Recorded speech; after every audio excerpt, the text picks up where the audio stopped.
बिस्मिल्लाहिर्रहमानिर्रहीम। अस्सलाम वालेकुम नाजरीन, वेलकम टू द प्रोग्राम। मैं हूं तत्वीर मीडिया नेटवर्क के साथ आपकी एंकर महविश मुमताज़ बेग। नाजरीन, आज हमारे साथ मौजूद हैं डायरेक्टर FIA तारिक परवेज़ साहब, जिनसे हम बातचीत करेंगे। इनकी ज़िंदगी के निजी पहलू जो है कुछ आप लोगों के सामने रखने की कोशिश करेंगे और अब तक की इनकी सक्सेस लाइफ की क्या स्टोरी है उस हवाले से भी जानने की कोशिश करेंगे। आइए सबसे पहले इनको प्रोग्राम में वेलकम करते हैं, इनसे बातचीत शुरू करते हैं। अस्सलाम वालेकुम sir, welcome to the program, thanks for your time.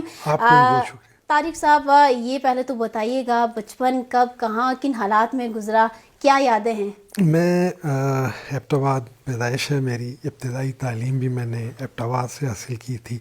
Matric मैंने APS एबटाबाद पब्लिक स्कूल से किया है और वालिद साहब मेरे CNW में इंजीनियर थे। उनकी वहाँ सर्विस थी, पोस्टेड थे।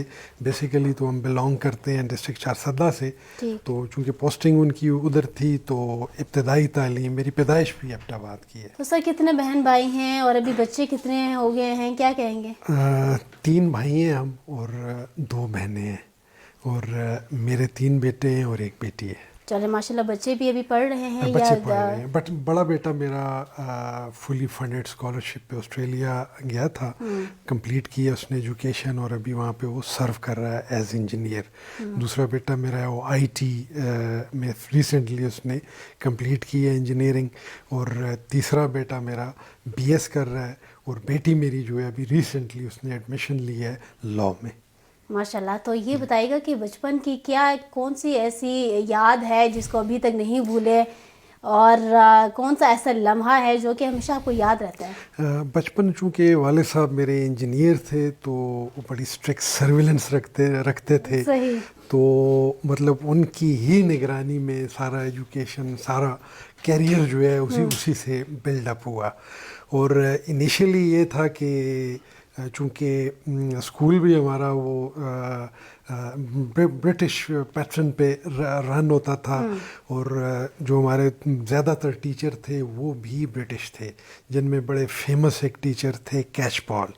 तो उनसे बड़ी देरीना यादें वाबस्ता हैं। वो एजुकेशनिस्ट थे और उनका टोटली डेडिकेटेड थे एजुकेशन की तरफ। तो जब भी कोई पोजीशन लेते थे, अच्छे मार्क्स लेते थे, तो वो बड़ा इनकरेज करते थे। तो उनकी इनकरेजमेंट जो है वो यकीन करें कि हमारी उस तालीमी कैरियर का एक असासा है। उसके अलावा वालिदैन की तरफ से भी इनकरेजमेंट होती थी। अच्छा, स्ट्रिक्ट फैमिली थी या क्योंकि वालिद साहब पढ़े लिखे थे, गवर्नमेंट जॉब में थे, तो जाहिर है वो स्ट्रिक्टनेस थी और वालिदा की मतलब वो फ्री मूवमेंट नहीं थी ऐसा। ऑलराइट, तो वालिदा साहिबा की तरफ से थोड़ा सा फ्री हैंड पूरा सपोर्ट करती थी। सही। तो जवानी जब एक मोड़ पर रुकी तो क्या सोचा कि किस फील्ड में जाना है? इंतखाब शोबे का खुद किया या पेरेंट्स के जो है कुछ प्रेशर थे? इनिशियली तो ये था कि कोई मतलब वो डिटरमिन नहीं किया था कि मतलब किस शोबे में जाना है, क्योंकि जब मैंने मैट्रिक किया या इंटरमीडिएट लेवल पे थे तो उस ज़माने में ज़्यादा रुझान था मेडिकल का, इंजीनियरिंग का। लेकिन थोड़ा शऊर आया तो मेरी इंक्लिनेशन ज़्यादा पुलिसिंग की तरफ हो गई। अच्छा, पर्सनल इंटरेस्ट भी था, पुलिसिंग की तरफ हो गई। तो फिर वो अपॉर्चुनिटी मिली और FIA ज्वाइन कर ली। तो FIA कब ज्वाइन किया? FIA मैंने 1995 में फेडरल पब्लिक सर्विस कमीशन के कम्पिटिटिव एग्ज़ाम के ज़रिए ज्वाइन की थी और मैंने वो बैच अपना टॉप किया था। सही। तो कितनी जो है वो सर्विसेज है, कितने FIA के विंग्स में अपनी सर्विसेज दे चुके हैं? FIA के तमाम विंग्स में मैंने सर्व किया है, जिनमें anti corruption wing, economic crime wing, cyber crime wing, human trafficking, immigration, और ये कि तकरीबन सारे शोबों में सारे कैटेगरी तो आपने कवर ही कर ली है। तो सबसे मुश्किल शोबा इसमें कौन सा लगा और आसान कौन सा विंग था? साइबर क्राइम नया शोबा है, زیادہ تر آئی ٹی سے ریلیٹڈ ہے، تو میرے لیے یہ بالکل ایک نئی فیلڈ تھی، لیکن یہ کہ اس میں بھی محنت کی اور اللہ تعالیٰ نے اس میں بھی کامیابی عطا فرمائی. صحیح. تو جی آسان کون سا سب سے ونگ لگا؟ مطلب آسان تو کوئی نہیں، مطلب اینٹی کرپشن ہو چاہے اکنامک کرائم ہو، مطلب جرم کو ثابت کرنا، مطلب کمیشن آف کرائم سے اس کو کنیکٹ کرنا انتہائی مشکل کام تھا. لیکن اس میں بھی سپورٹ اس میں ملا مطلب ہوگا، کامیابی، اس میں بڑی سپورٹیو لوگ اس میں بھی ٹیم میں رہے ہوں گے، اور سینئر تھے انہوں نے ہمیشہ گائیڈ کیا، اور انہی کی نگرانی میں اور انیشل جو ہے وہ کیریئر بلڈ اپ ہوا. صحیح.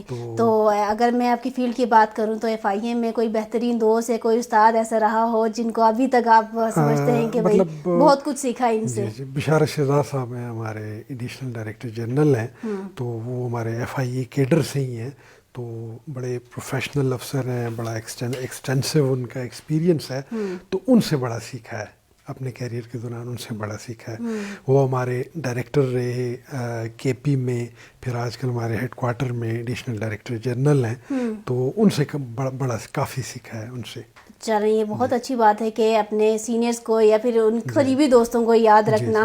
تو یہ بتائیے گا کہ ابھی موجودہ صورتحال کیا آپ دیکھ رہے ہیں، کیونکہ یوتھ بھی تھوڑا سا غلط ٹریک پہ جا رہی ہے، کچھ لیک آف اویئرنیس بھی ہیں، کیا سمجھتے ہیں کہ کیا مشکلات ہیں یوتھ کے لیے اسپیشلی؟ تو یوتھ کا تو یہ ہے کہ چونکہ کارپوریٹ سیکٹر، آپ کی انڈسٹری، سارے شعبے جو ہیں ابھی ڈورمنٹ ہیں، تو امپلائمنٹ کا ایشو ہے. پڑھی لکھی یوتھ بھی ہماری جو ہے وہ ان امپلائڈ ہے. لاسٹ ایئر تقریباً 7.5 لاکھ سے زیادہ ہمارے نوجوان آئی ٹی، انجینئرنگ اور میڈیکل کے شعبوں میں وہ کوالیفائڈ تھے، اور وہ بیرون ملک چلے گئے ہیں. یعنی بہت بڑے پیمانے پہ برین ڈرین ہوا ہے، کیونکہ اپرچونیٹیز نہیں ہیں. تو امید ہے کہ فیوچر میں انشاءاللہ اکنامک ایکٹیویٹی جب گرو کرے گی تو یہاں انشاءاللہ اپرچونیٹیز. اچھا طارق صاحب، اس میں تو یہ ہے نا کہ اپرچونیٹیز کہتے ہیں کہ اگر سم ٹائمز نہیں ملے تو ہمیں خود کریٹ کرنی پڑتی ہیں. اور if I talk about your journey, تو پھر بہت سے معاملات میں آپ نے خود رستہ نکالا ہے، بڑھے ہیں چڑھے ہیں، تو یہ کیسے ہم یوتھ کو دیکھیں؟ جیسے جو کلچر ہے کراچی کا، سندھ میں، تو وہاں زیادہ تر لوگ چھوٹے سے بزنس سے، پھر آپ پنجاب میں گوجرانوالا، گجرات، ان کی مثال دیکھیں، ایک مطلب گھر میں چھوٹی سی مطلب اپنے وہ کمرے میں انہوں نے اپنا وہ بزنس شروع کیا ہوتا ہے. تو اگر چاہے ڈٹرمنیشن ہو، ارادہ ہو، تو بالکل آپ کر سکتے ہیں، مینیج کر سکتے ہیں. آپ کی زندگی کا سب سے سخت پارٹ میں کہوں یا سخت لمحہ کیا سمجھتے ہیں کہ کیا ہے؟ تو میں نے ہمیشہ مطلب جتنے بھی چیلنجز آئے ہیں تو ان کو میں نے بڑا اسموتھلی ہینڈل کیا ہے. تو الحمدللہ کبھی ایسی کوئی مشکل درپیش نہیں آئی جس کو میں یہ سمجھوں کہ وہ چیلنج تھا اور میں اس کو نہیں مطلب اور پار نہیں کر سکا. ایسے کبھی نہیں ہوا. ایک اسموتھلی جو ہے وہ لائف آپ کی کریئر جو ہے وہ چلا، فیملی ریلیشنز بھی اچھے سے اسٹیبل رہے. تو آگے کا کیا ارادہ ہے؟ کیا کچھ پاکستان میں ہی مطلب بیٹھنا ہے، یا چونکہ سروس میں اتنا ٹائم ہونے کے بعد ویسے لوگوں کی کوشش ہوتی ہے کہ باہر ہی سیٹل ہو جائیں؟ نہیں، میری جب میں ایڈیشنل ڈائریکٹر تھا تو میری پوسٹنگ ہوئی تھی گریس ایز اے کاؤنسلر. تو پروسیس کمپلیٹ ہو گیا تھا. تو ماشاءاللہ آپ کا آئی تھنک نام سر فہرست آیا تھا. مین وائل پھر میری پروموشن ہو گئی گریڈ 20 میں، چونکہ وہ 19 کی پوسٹ تھی تو لہٰذا پھر وہ مجھے سیکریفائز کرنا پڑا. تو میں نے ابھی as director inspection and evaluation join کیا ہے. ٹھیک ہو گیا.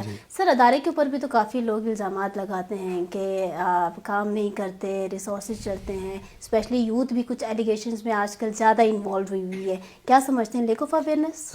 اس میں ایسے ہے کہ جتنی بھی ہماری مطلب ونگز ہیں، فیلڈز ہیں، تو اس میں ہمیشہ کوشش ہوتی ہے کہ لوگوں کی گریونسز کو، ان کی کمپلینٹس کو ایڈریس کیا جائے. لیکن چونکہ ہیومن ریسورس کا بھی ایشو ہوتا ہے، پھر اویئرنیس کا بھی ایشو ہے کہ لوگ proper complaint, proper cogent tangible evidence کے ساتھ کمپلینٹ سبمٹ نہیں کرتے، اور وہ بڑے شارٹ اس میں وہ چاہتے ہیں کہ ہمیں رزلٹ.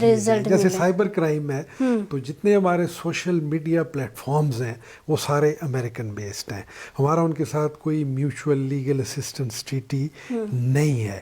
तो ज़ाहिर है जब उनसे हम कोई भी इंफॉर्मेशन सीख करते हैं तो वो टाइम कंज्यूमिंग होता है, तो उनसे जब इंफॉर्मेशन आती है तो उसके बाद फिर पूरा प्रोसेस शुरू होता है। तो ज़्यादातर चूँकि हमारी कंप्लेंट्स साइबर क्राइम से रिलेटेड हैं, लास्ट ईयर भी तकरीबन मोर देन 100,000 कंप्लेंट्स हमें रिसीव हुई थी।